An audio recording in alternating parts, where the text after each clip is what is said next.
إن عليك لعنتي إلى يوم الدين قال رب فأنظرني إلى يوم يبعثون قال فإنك من المنصرين إلى يوم الوقت المعلوم قال فبعزتك لأغوينهم أجمعين إلا عبادك منهم المخلصين قال فالحق والحق أقول لأملأن جهنم منك وممن تبعك منهم أجمعين قل ما أسألكم عليه من أجر وما أنا من المتكلفين إن هو إلا ذكر للعالمين ولتعلمن نبأه بعد حين آمنت بالله صدق الله العظيم اللهم صل على سيدنا ومولانا محمد وعلى آل سيدنا ومولانا محمد كما صليت على إبراهيم وعلى آل إبراهيم إنك حميد مجيد اللهم بارك على محمد وعلى آل محمد كما باركت على إبراهيم وعلى آل إبراهيم إنك حميد مجيد اللهم صل على جميع الأنبياء والمرسلين وعلى الملائكة المقربين وعلى سائر الصحابة والتابعين وعلى عباد الله الصالحين. اللہ کی پاک کلام قرآن مجید میں یہ 23واں پارہ ہے اور 23ویں پارے کا یہ 11واں رکوع تھا جو میں نے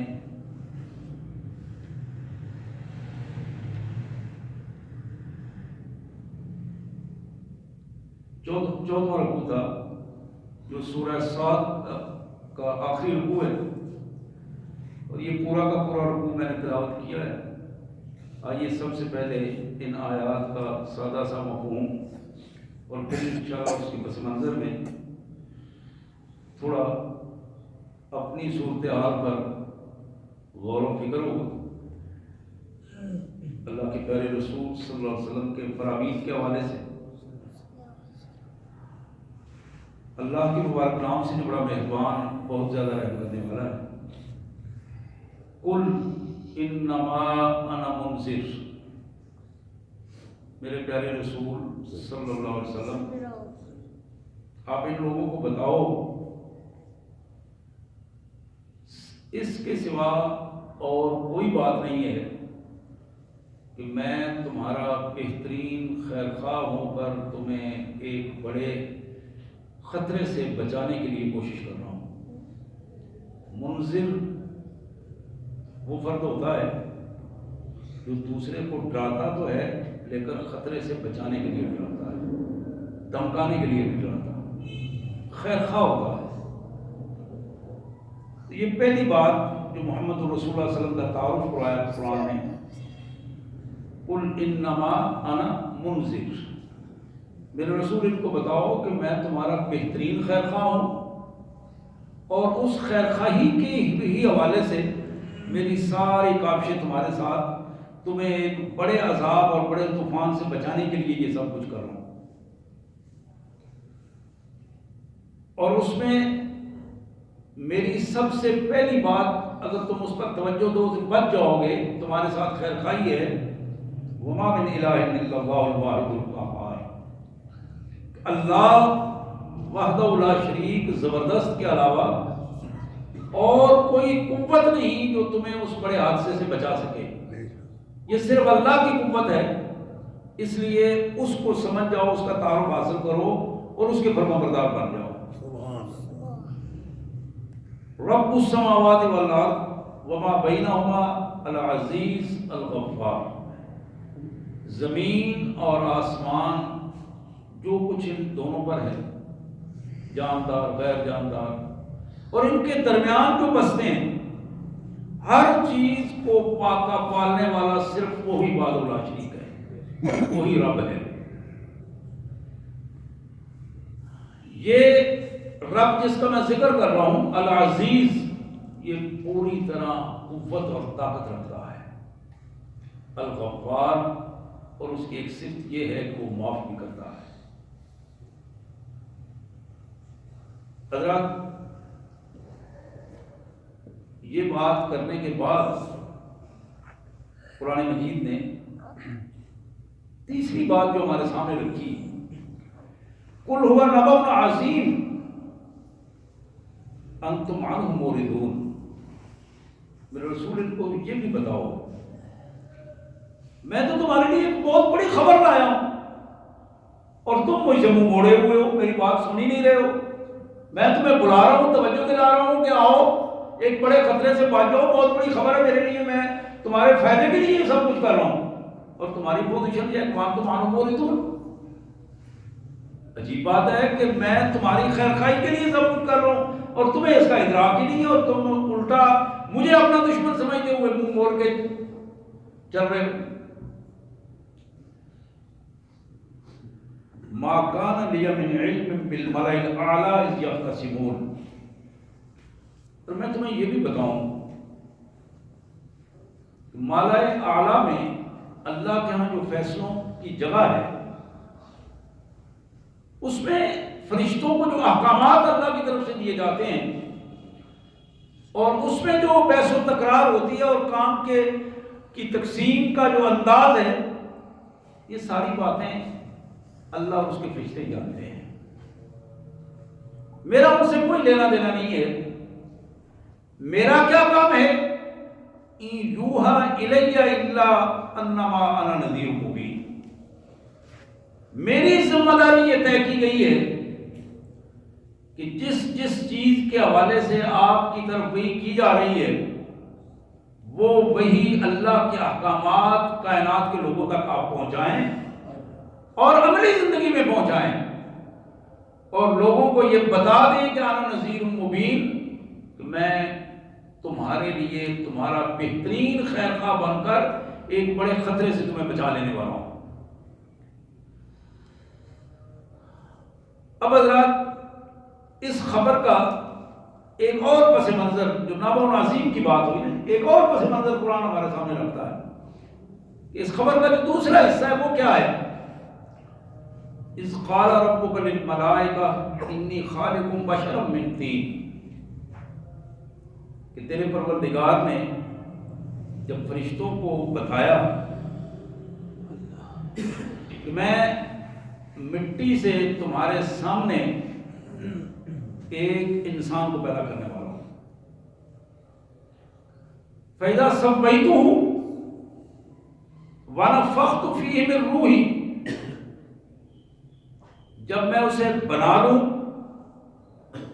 اور اپنے حکم سے اس کو زندہ کر دوں، وَنَفَخْتُ فِيهِ مِن رُوحِي،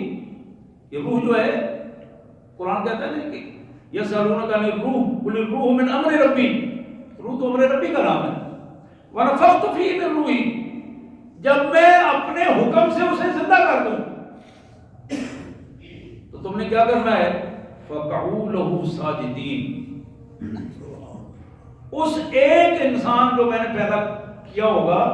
اس کے سامنے تم سب نے سجدہ ریز ہو جانا ہے۔ فَسَجَدَ الْمَلَائِكَةُ كُلُّهُمْ أَجْمَعُونَ، فرشتے سارے کے سارے جتنے تھے بیک وقت اس حکم پر عمل کرتے ہوئے اکٹھے انہوں نے اپنے آپ کو سجدہ ریز کر دیا، الا ابلیس، ابلیس نے یہ کام نہیں کیا، وہ بھی ادھر اکیلا اکڑ کے کھڑا ہو گیا، اس نے سجدہ ریزی سے اپنے آپ کو اس طرف ہلایا، استکبر، اس نے اپنے آپ کو بڑا سمجھا، وکان من الکافرین، اور اللہ کے ریکارڈ میں وہ ناشکروں میں سے، کافروں میں سے، ناشکروں میں سے ہو گیا۔ اللہ کی نعمت کو اس نے ادراک ہی نہیں کیا، اور پھر اس ناشکری اسے کفر تک لے گئی، اور وہ اللہ کے نافرمانوں میں لکھا گیا۔ قال یا ابلیس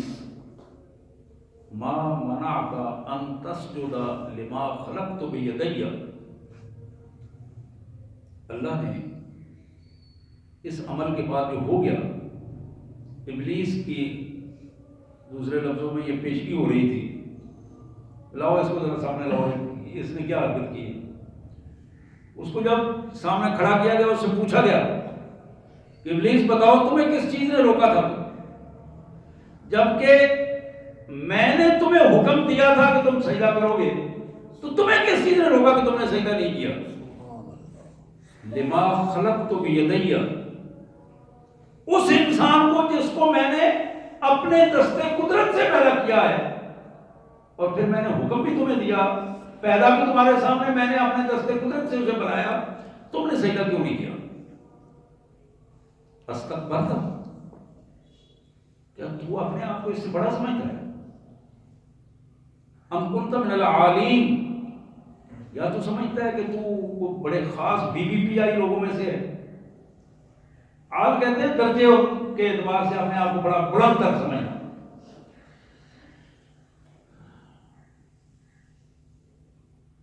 اس کا جواب آپ نے کئی دفعہ سنا اور پڑھا ہے قرآن میں، لیکن یہاں پر ایک اور بڑی بات ہے۔ اس کا جواب جو شیطان نے دیا، ابلیس نے دیا، قال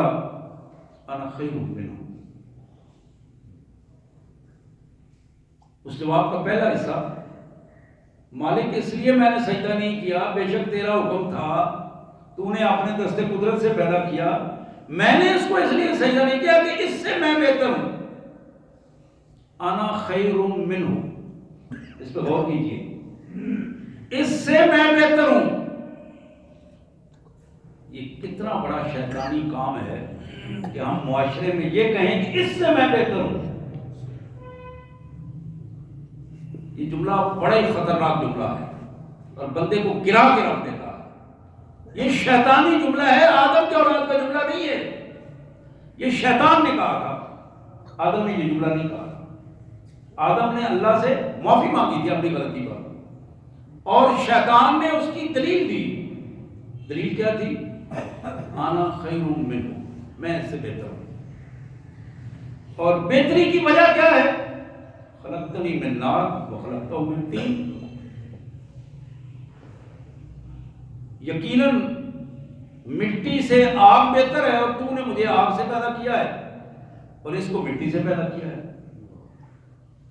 مٹی پاؤں کے نیچے ہوتی ہے اور آگ کا شعلہ اوپر جاتا ہے، جو آگ کا شعلہ اوپر جاتا ہے تو اس کا مطلب ہے وہ بہتر ہے۔ میرا تو اپر ہینڈ ہے، تو میں اوپر ہو کر اس کو نیچے کیسے سجدہ کروں؟ اس کی اس گفتگو کے بعد کائنات کے مالک نے اس کے حوالے سے فیصلہ فرمایا، وہ یہ تھا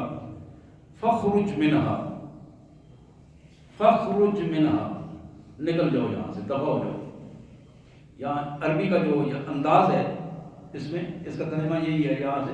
دھتکارے ہو، دفع ہو جاؤ، نکل جاؤ یہاں سے۔ فَإِنَّكَ رَجِيمٌ، بلا شبہ تم رجیم ہو۔ رجیم وہ جسے ہر دربار سے دھتکار دیا جائے، دوسرے لفظوں میں گندا کر کے نکال دینا، جس کے ساتھ مہربانی اور لطف و کرم کا کوئی شائبہ تک نہ ہو، کوئی اچھا رویہ اس کے ساتھ مالک کی طرف سے اختیار نہ کیا جائے۔ رجیم، فَإِنَّكَ رجیم، تم دھتکارے ہوئے ہوگے،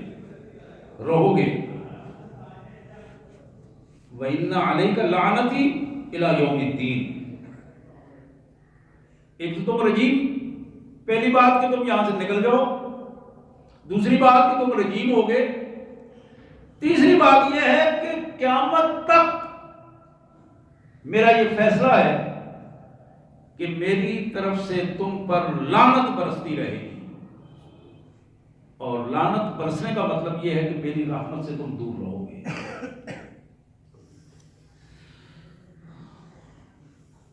قال رب فانظرنی الی یوم یبعثون، اب جب مالک نے الی یوم الدین کے لفظ فرمائے، اب اس نے بھی فوراً اس سے پیدا اٹھا کے عرض کی، مالک قیامت تک مجھے مہلت دے دے، اختیار دے دے، میں جو کرنا چاہوں کر سکوں۔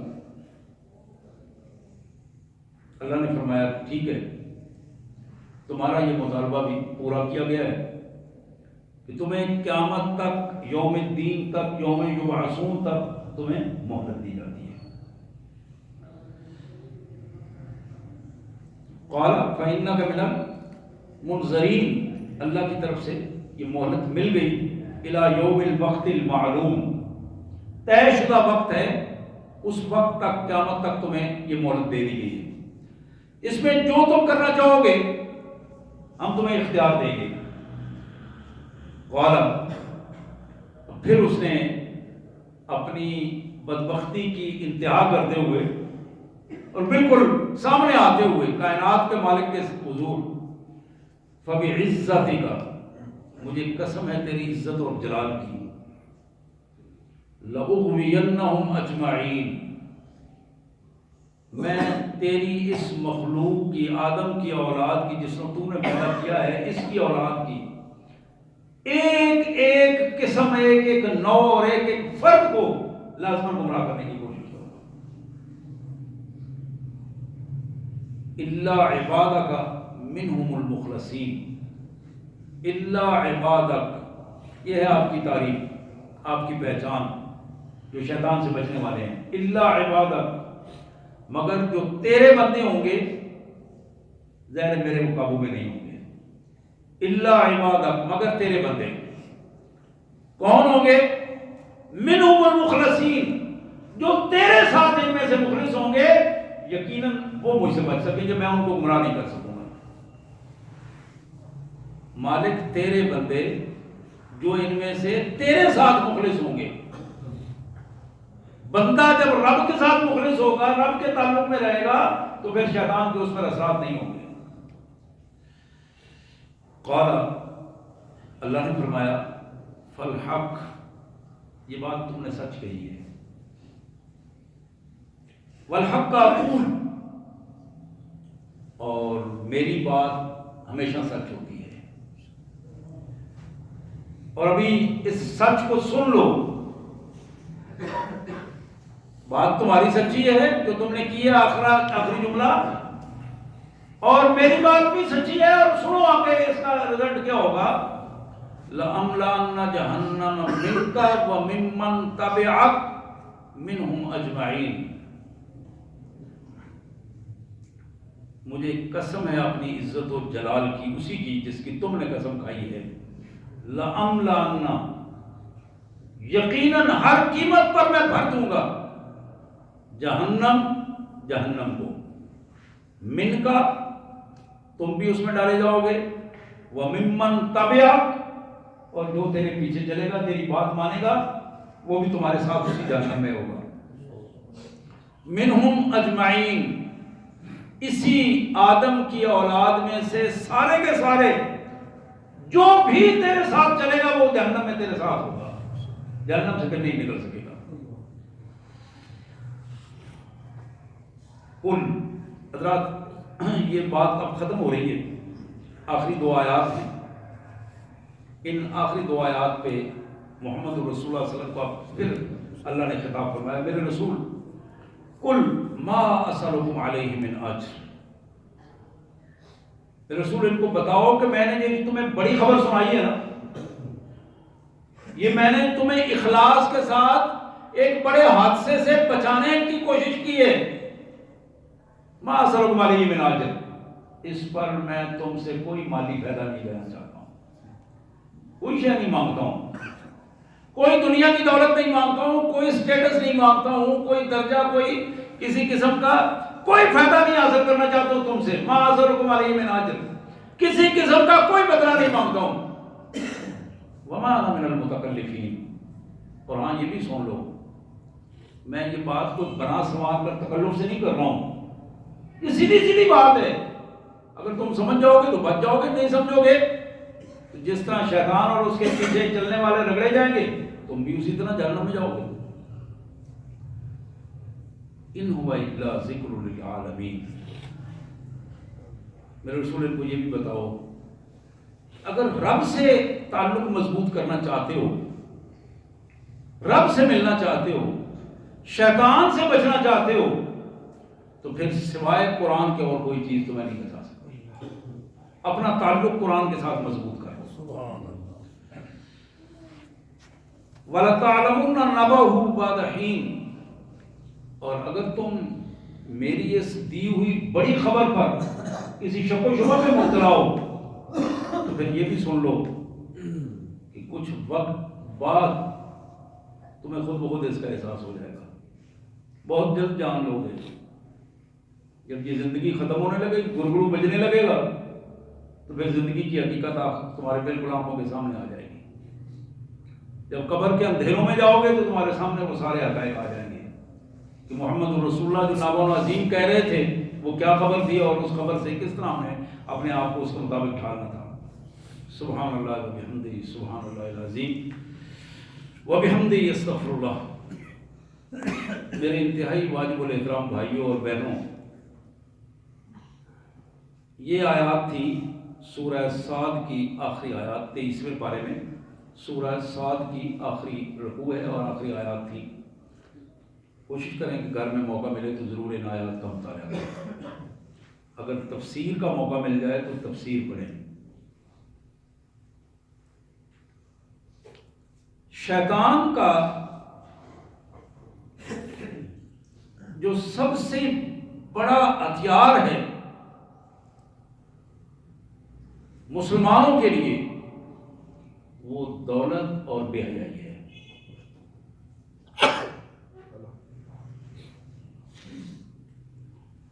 میں ایک حدیث مبارک پڑھ رہا تھا،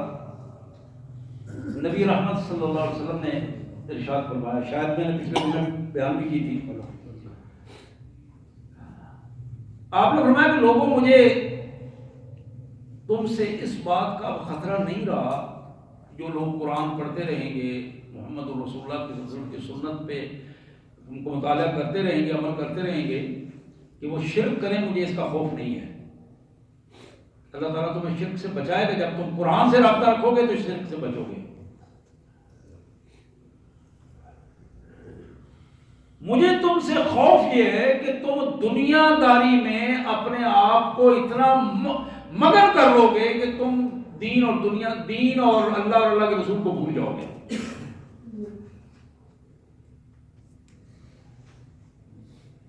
یہاں بھی اسی حوالے سے میں یہ حدیث مبارک آپ کے سامنے رکھنا چاہوں گا۔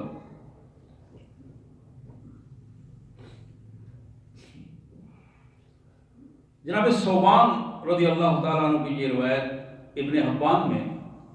صحیح ابن حبان، نبی رحمت صلی اللہ علیہ وسلم نے فرمایا، بلکہ یہ بخاری میں حضرت انس رضی اللہ تعالیٰ عنہ کے حوالے سے بھی یہ روایت موجود ہے، قال انکم لتعلمون اعمالا هي ادق في اعینکم من الشعر كنا نعدها على عهد رسول اللہ صلی اللہ علیہ وسلم من الموبقات یعنی المہلکات۔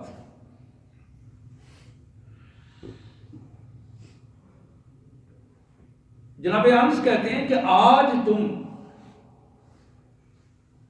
جن اعمال کو اہمیت نہیں دیتے ہو اور تم اللہ کی نافرمانیاں کر جاتے ہو، ہی ادق فی اعینکم، تمہاری نظروں میں وہ معمولی ہیں، عام سی باتیں ہیں، کوئی بات نہیں، جھوٹ بولنے تو کیا ہے، کسی کے ساتھ چھوٹا موٹا اپنی مجبوری سے دھوکہ کر لیا تو کیا ہو گیا، وعدہ خلافی ہوگی تو کیا ہو گیا، وقت کی ضرورت ہے، کسی وقت اگر کوئی کسی سے بدتمیزی بھی ہو جائے تو کیا آ جائے، اس لیے کہ میری ضرورت تھی، میں بدتمیزی نہ کرتا تو میرا مسئلہ حل نہ ہوتا،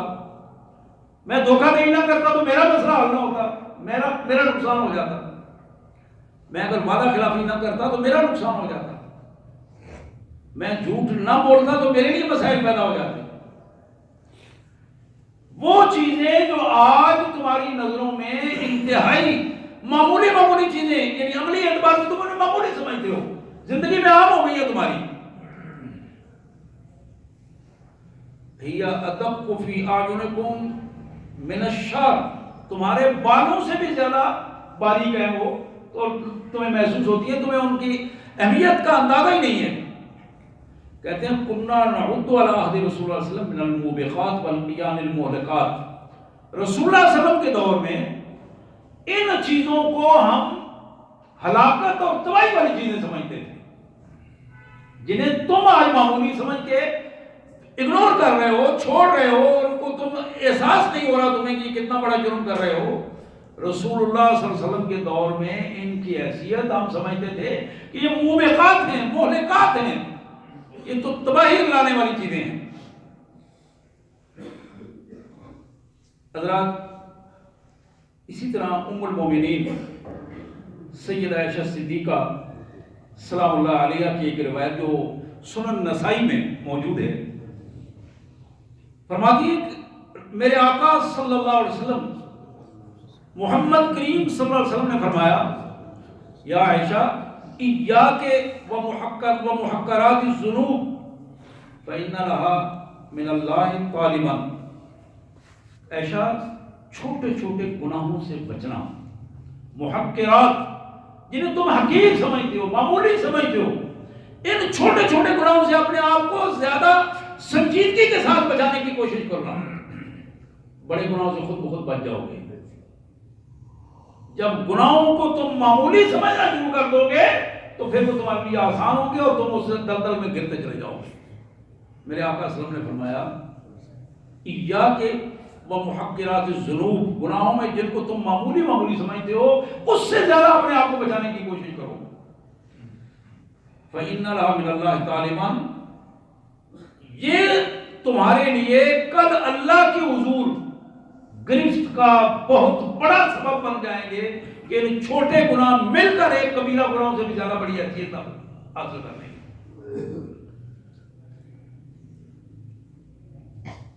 اسی طرح نبی رحمت صلی اللہ علیہ وآلہ وسلم نے فرمایا،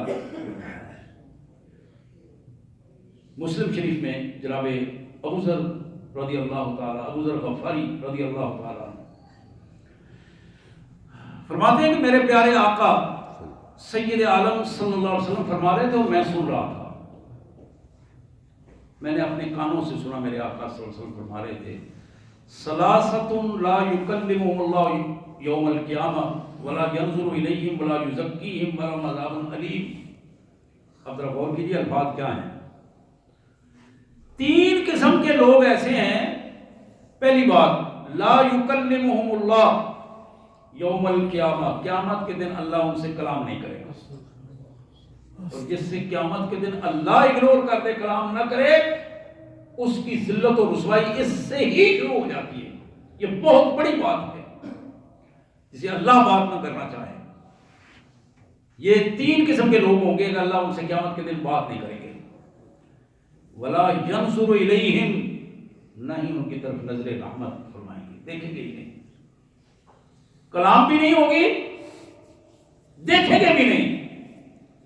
ولا یزکیہم، اور ان کو پاک بھی نہیں کریں گے۔ بات یہ ہوتا ہے کہ عام انسانی زندگی میں ہم دیکھتے ہیں کہ بندہ بات بھی نہیں کرنا چاہتا، دیکھتا بھی نہیں ہے دوسری کی طرف، ویسے ہی اشارہ کرتا ہے ذرا دفعہ کرو اس کو لے جاؤ، ایسا بھی نہیں ہوگا۔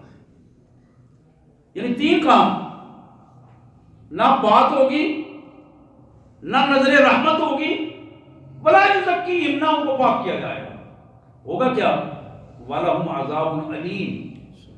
اور ان کے لیے ایسا عذاب ہوگا جو ایک ایک جوڑ میں ٹیسے اٹھا دینے والا ہے۔ علیم کہتے ہیں المناک، یہ عام اردو میں لفظ استعمال ہوتا ہے، درد اٹھا، دردناک، المناک۔ قال فقرأ رسول اللہ صلی اللہ علیہ وسلم، رسول اللہ صلی اللہ علیہ وسلم نے ثلاث مرات، تین دفعہ اس جملے کو دہرایا۔ یہ جملے جو ہیں ان کو تین دفعہ آپ نے دہرایا کہ تین قسم کے لوگ ایسے ہیں اللہ ان سے کلام بھی نہیں کرے گا، اللہ تبارک و تعالیٰ ایسے لوگوں کی طرف نظر رحمت سے بھی نہیں دیکھیں گے، اللہ تبارک و تعالیٰ ایسے لوگوں کو پاک بھی نہیں کریں گے، اور یہ وہ بدبخت ہوں گے جو عذاب علیم میں مبتلا رہیں گے۔ قال ابو ذر خابوا وخسروا من هم یا رسول اللہ۔ ابو ذر کہتے ہیں کہ میں نے عرض کیا میرے آقا یہ تو تباہ ہو گئے، برباد ہو گئے، یہ تو ذلت اور رسوائی کے آخری کڑے میں جا گریں گے، یہ کون ہیں؟ من ہوں یا رسول اللہ، کون ہوں گے یہ اللہ کے رسول صلی اللہ علیہ وسلم؟